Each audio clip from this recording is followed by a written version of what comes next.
Bonjour, je suis devant l'entrée principale du DNRS où nous avons rendez-vous avec une chercheuse passionnante.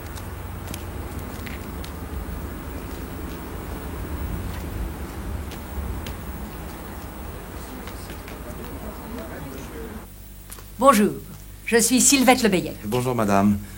Allons-y.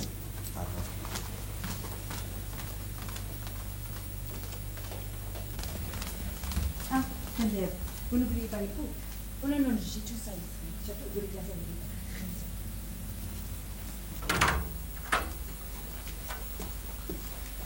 C'est très aimable à vous d'avoir accepté de me recevoir. Mais c'est normal. Asseyez-vous, je vous en prie. Merci. En tant que scientifiques, nous devons tout faire afin que ne se creuse davantage le fossé qui nous sépare du reste de la population. Merci. Entrez. Excusez-moi, Madame Lebeillet, mais il y a un mot que j'arrive pas à lire. Ah, voyons ça. Tu la vois, ma grosse? Ah, effectivement, c'est bête. Ou bite. Mais on lit très mal. Attendez, il y a le contexte. C'est bite, ma petite, sans aucun doute. Bite. Merci, Madame. Excusez-moi. Je vous en prie. Oui, c'est vous, je crois, qui avez créé ce département du DNRS. Oui et non. Le département de sémantique générale existait déjà depuis de nombreuses années lorsque j'en ai pris la direction. Oui, mais à cette époque-là, très peu de femmes assuraient de telles responsabilités. N'exagérez pas. Marie Curie avait déjà découvert le radium, vous savez. Ah, excusez-moi. Allô? Ah, c'est vous, cher maître. Ah, oui, tout à fait. Tout à fait, c'est même très intéressant. Attendez, je note. Oui. Voilà, allez-y. Vieille putain, on aurait dû vous mettre fer au con, car vous l'aviez brûlant comme braise. Ah, tout à fait. Tout à fait. Surtout dans un texte du XIIIe où la plupart du temps on utilise chatte plutôt que con. Eh bien, je communique tout ça à Forestier. Au revoir, cher maître. Je vous en prie. Excusez-moi. Je vous en prie. Puis, malgré tout, vous avez été une des premières femmes. Oui? C'est Brunelli, Madame Lebeillet. Oui, Brunelli. Au niveau de la nouvelle mise à jour pour l'ordinateur, qu'est-ce que je fais? Pour la 20e fois, Brunelli, nous avons tous décidé d'inclure dans la mémoire pipi et caca. Seul le gros popo reste en suspens. Ah oui, mais je l'ai pourtant enregistré. Eh bien, vous vous débrouillerez avec le professeur Cornalin. C'est tout, Brunelli. Venez, je vais vous faire visiter le service. Enculado, enculada. Brutta figa. Brutta figa. Roja la vita. La vita roja. Your mother wears combat boots. Puta la puta. Mother wears... Et enfin ici, la partie de notre institut ouverte aux chercheurs du monde entier. Comment ça va? Maricón, maricón. How is it today? Okay, Ah, fine. wonderful. Et vous savez que l'on prononce votre nom pour le prochain Nobel. Je vais vous surprendre, mais je l'accepterai avec plaisir. Puta. Bonjour Madame Lebeillet. Bonjour mon petit Samuel. Alors vous vous en sortez avec votre du cul? Oui, ça va très très bien si vous Voyons écoutez. ça. Conchita caca. Your mother wears combat boots. Oh, Your mother wears combat... nous approchons mon petit Samuel, nous approchons. Merci Bravo. beaucoup. Merci. Et si vous deviez résumer vos principaux problèmes Vous savez, nos problèmes sont tous ceux de la recherche française. Des problèmes de crédit. Ay, la Et le mierda. nouveau ministre Des promesses, toujours des promesses, malheureusement. Ay, la mierda J'espère y que la notre vita. émission aidera à mieux faire entendre votre voix. Je le souhaite et je vous en remercie. Madame Lebeillet, I'm having a little problem with go fuck yourself. Ah, je viens. Je ne vous raccompagne pas. Non, non, non, non. Tita Je connais le purita. chemin. Et Tita merci encore. purita. Enculado.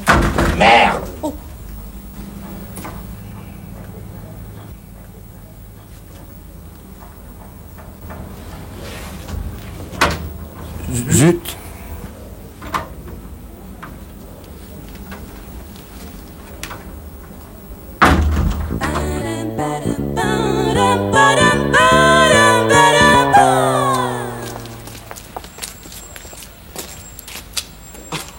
Oh non, c'est pas vrai. Paul. Oh, André. C'est pas possible. Si je m'attendais à ça. Oh, salut, bonjour. C'est fou ça. Comment tu vas? Mais ça fait combien de temps? Moi, je sais pas, moi, ça fait 10 ans. Au moins. Hein? Au moins. Mais dis-moi, t'es toujours dans le plastique? Oui, enfin dans le vinyle maintenant, quoi. En gros, c'est le même tronc, mais j'ai changé de branche. Oh, ma vieille, ça me fait plaisir, ça. Et toi? Ben moi, toujours pareil, toujours dans les assurances. Hein. Bon, c'est vrai que t'es un pilier de la besogneuse Lorraine, non? Ouais, enfin, un pilier, c'est beaucoup dire. Disons que j'ai un emploi stable, quoi, une place confortable. Ben, il faut dire que j'ai 2 grands-fils comme ça aussi. Hein. Quand je pense... Moi, je les ai connus, écoute, ils étaient quoi? Ils étaient comme ça. Ça. Dis donc, il faut absolument que tu viennes manger à la maison un de ces soirs. Ah bah avec plaisir, oui. Hein, ça? Avec plaisir. Ça fera plaisir à Carmen. Hein. Carmen. Bah oui, Carmen, ma femme. Ah bah oui, Carmen. Quel temps passe vite. Allez, je me sauve, mais on s'appelle, hein. Ah bah je t'appelle, moi, en tous les cas. Ah bah oui, hein, d'accord. Hein. Promis. Hein. Et t'attends pas 10 ans, hein. C'est... Ok, allez. Au revoir. Qu'est-ce qui tombe aujourd'hui? M'en parle pas.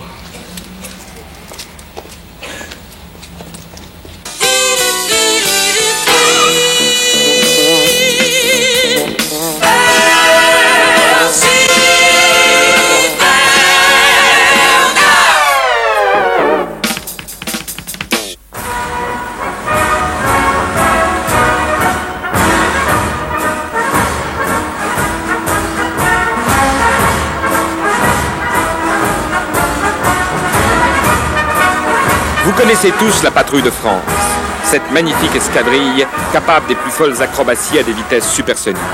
Ces hommes qui, le 14 juillet, pour la joie des grands et des petits, impriment dans le ciel notre beau drapeau français.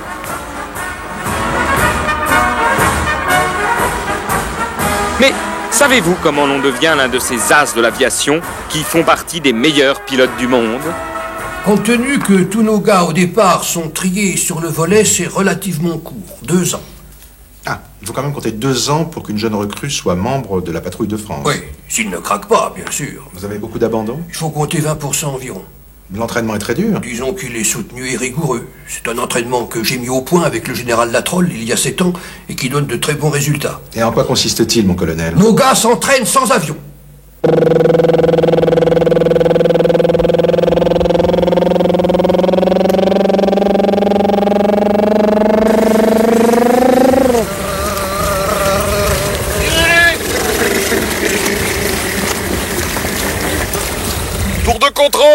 Tour de contrôle à Charlie Bravo Roger. Piqué du nez et commencez. Formation en V. Leader Charlie Bravo Roger, bien reçu. Exécution. Go.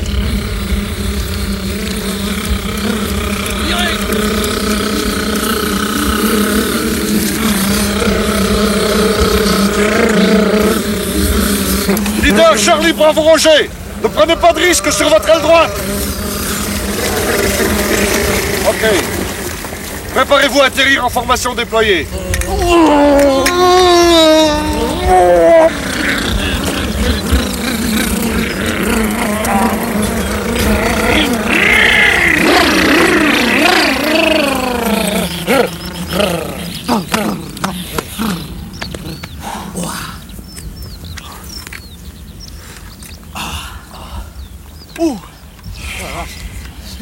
Ça a été un maximum. Un peu de vent.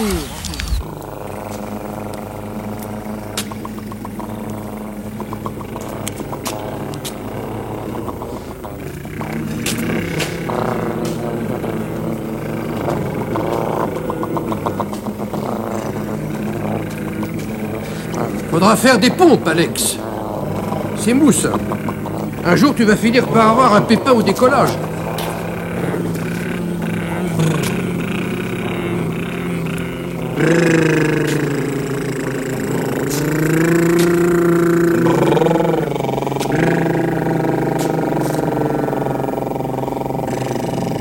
Accélère, Pierre.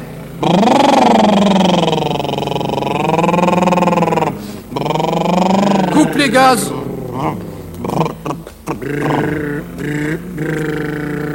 T'as un plombage qui vibre, je veux pas que tu voles avec ça. Mais mon colonel... Demain, dentiste, c'est tout. Bien, mon colonel. Coupez les gaz. Un petit peu sur la bouche. Bah, c'est bon. Ouais, mais ça passe par là. Tu peux avancer, mais ça c'est... Bonjour les gars, je peux vous poser une question? Ouais. On s'habitue vite à ce genre de vie? Oh oui. Oui. Au départ, c'est un petit peu impressionnant quand même. Faut avouer, la première fois qu'on y va, quand on court dans le pré, qu'on voit l'herbe défiler à toute allure sous les pieds, ça fait peur. Enfin, très vite, on n'y pense plus. C'est vous? Ouais, non, mais c'est ça, oui. Au début, ce qu'il y a de plus impressionnant, surtout, c'est le razmat. Ouais. Non, razmat. Bon appétit, les gars. Merci. Ouais. Alors, si tu vas sur ta gauche. Ah, mais j'avais compris.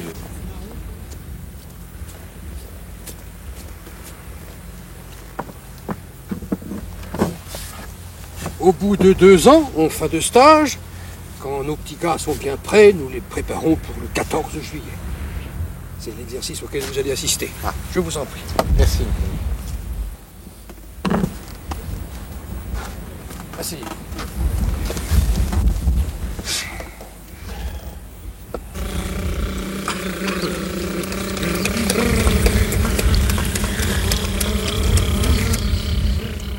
Très impressionnant. Hein.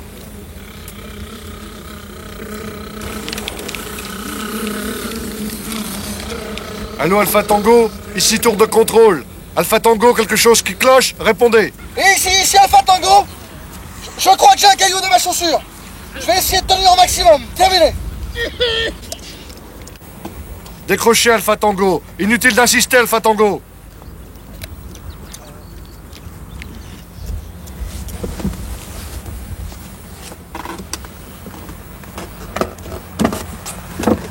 Dites à ce crétin d'atterrir immédiatement.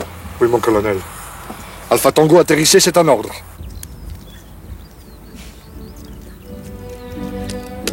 Qu'est-ce qu'il attend, ce fou? Alpha Tango, répondez. Alpha Tango, répondez. Répondez, Alpha Tango, ici tour de contrôle, répondez. Passez-le-moi. Alpha Tango. Alpha Tango. Mon colonel. La liaison est coupée. Alpha Tango ne répond plus.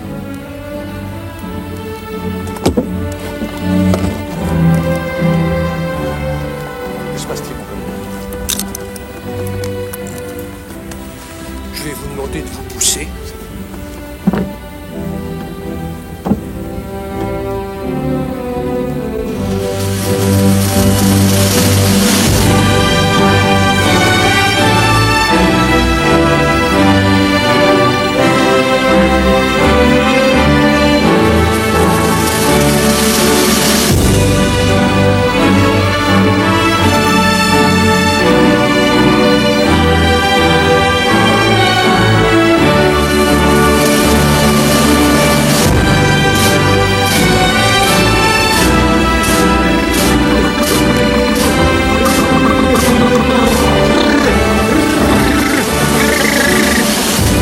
C'est ça aussi, la patrouille de France.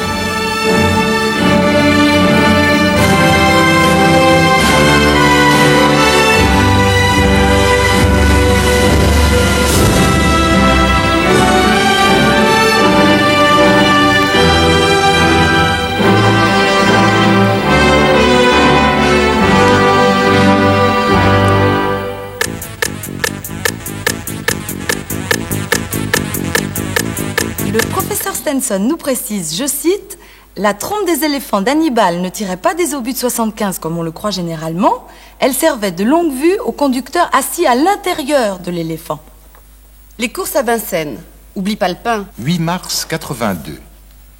Le physicien Henri Thibon, alors qu'il travaille sur la chute des corps, établit la fameuse loi selon laquelle, quel que soit l'homme que l'on pousse d'une muraille de plus de 10 mètres, s'il tient une tartine à la main, elle touche toujours le sol du côté beurré. Besançon. Après 5 années de démarches administratives, un employé des postes de Besançon, M. Jean-Pierre Fais-nous-y-voir Tazézette Consmarincou, a obtenu de changer de nom. Il s'appelle désormais M. Jean-Pierre... Monsieur...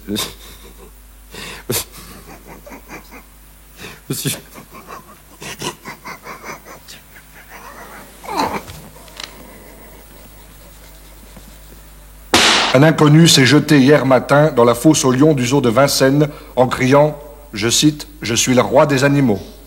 Il devait abdiquer peu après. Too much, too much.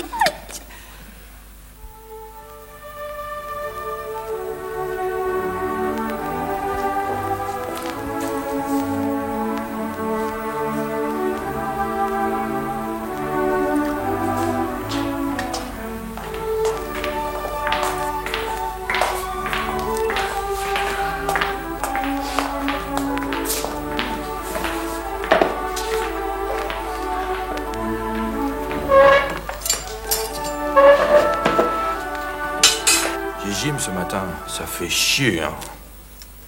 Quel jour qu'on est? Mardi. C'est mardi, j'ai gym. Ça fait chier, hein. Et toi, c'est quel jour ta gym, toi? Hein? C'est quel jour ta gym? Mais c'est vendredi, ma gym. Le roi!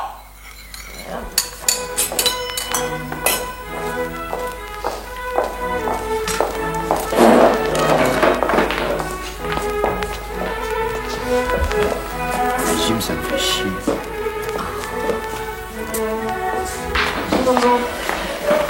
Bah.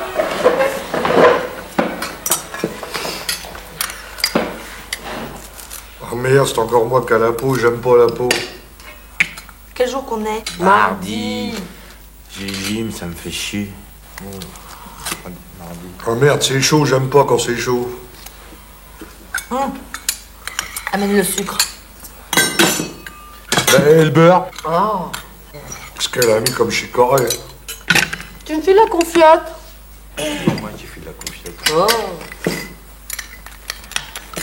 Mais dis donc, toi, t'as pas gym? Mais non, moi c'est vendredi. Oh merde, c'est trop grillé, c'est brûlé, j'aime pas quand c'est brûlé. J'ai pas de cuillère. Oh, ben. Et là, ça se coupe.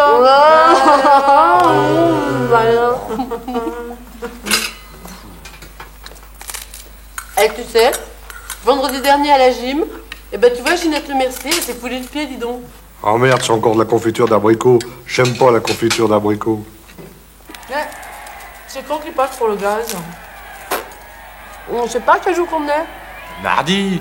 J'ai gym. Mais je sais pas marqué en bas qu'il passait mardi pour le gaz. Sire! Sire! Sire! Sire, on nous attaque! Chut! La dernière fois, ils avaient écrit qu'ils viendraient lundi. Total, ils sont passés mercredi, alors. Que votre majesté me pardonne mon intrusion intempestive. L'heure est grave, sire. Le château est cerné. C'est la révolution. Le peuple est aux marches du palais. Oh merde, j'aime pas le peuple.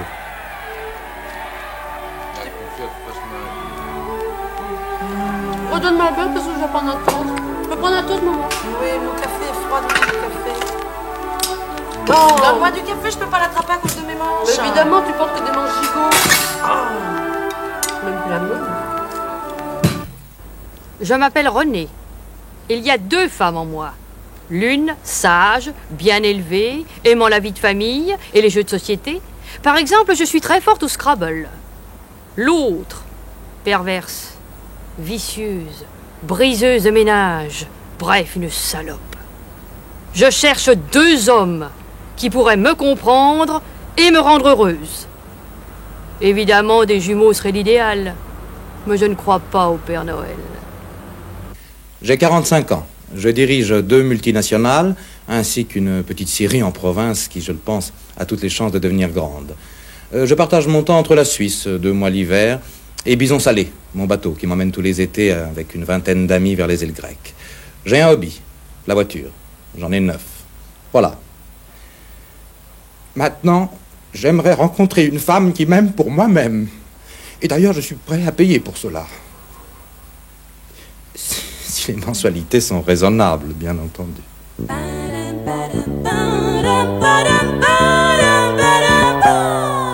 Caroline avait 6 ans, et moi, peut-être 9. C'est curieux, je m'en rappelle comme si c'était hier. Elle tenait entre ses petits doigts d'enfant une cigarette en chocolat. Et elle s'apprêtait à la porter à sa bouche lorsque tout à coup, après avoir croisé mon regard, elle changea d'avis et vint brusquement m'écraser la cigarette sur le visage. Là. Et là, toute ma vie a basculé. Puis après, ça a commencé. Les cigarettes à l'eucalyptus d'abord, elle me les écrasait toutes là. Et puis les premières américaines, les anglaises, les françaises, elle me les écrasait. Les bouts-filtres, les maïs, les sans-filtres, elle me les écrasait tous. Les cigarillos, les havanes, les salopes, elle me les écrasait toutes là. Les cigarillos, les havanes, toutes. Caroline, Caroline, Caroline. Bon. Nous allons en rester là pour aujourd'hui, Monsieur Macquart. Ce n'est rien, n'est-ce pas, docteur? Nous sommes sur la bonne voie. Encore quelques séances. Pardon.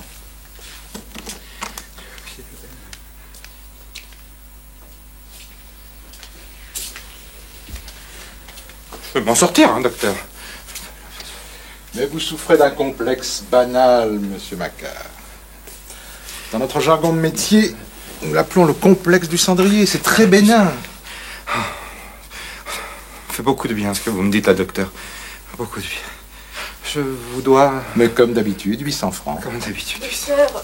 Docteur, monsieur Grégoire vient de téléphoner, il ne viendra pas. Encore? Oh non! Simone! Oui.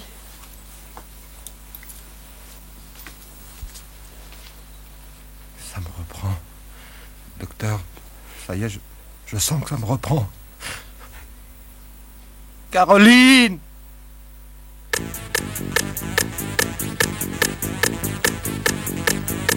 Dans le petit village du Perret, Dordogne, on vient de découvrir une cabine téléphonique où le dimanche, on peut obtenir Dieu entre 5 et 6. Bien entendu. Oui. Oui, oui.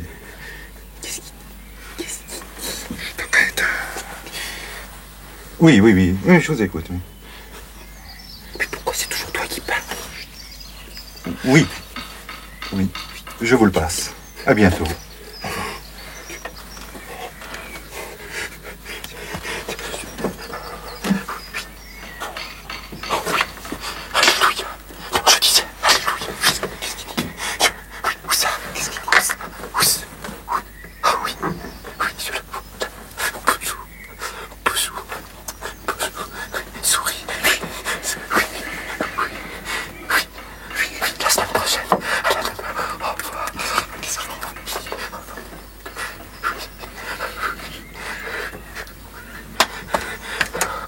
En général, on l'a le dimanche entre 17 et 18 heures.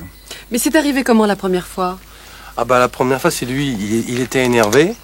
Et au lieu de mettre une pièce de monnaie dans la fente, il a mis une hostie. Et puis là, on l'a eu, enfin tu l'as eu. Hein. Oui, je l'ai eu. Ah bon? Et vous lui avez parlé longtemps? Oh, 3 minutes, hein. 3 minutes. Puis après, il y a la petite lumière qui s'est remise à clignoter. Oui. Alors on a remis une hostie et puis c'était reparti pour 3 minutes. Ah bon, vous pouvez le joindre tous les jours? Et non, malheureusement, seulement le dimanche. Après les vêpres. D'ailleurs, là, je crois qu'il faut y aller. Hein. Au revoir, ma fille. T'as tes hosties? Oui, bien sûr. Au revoir, ma fille. Au revoir, mes pères. À vous, les studios.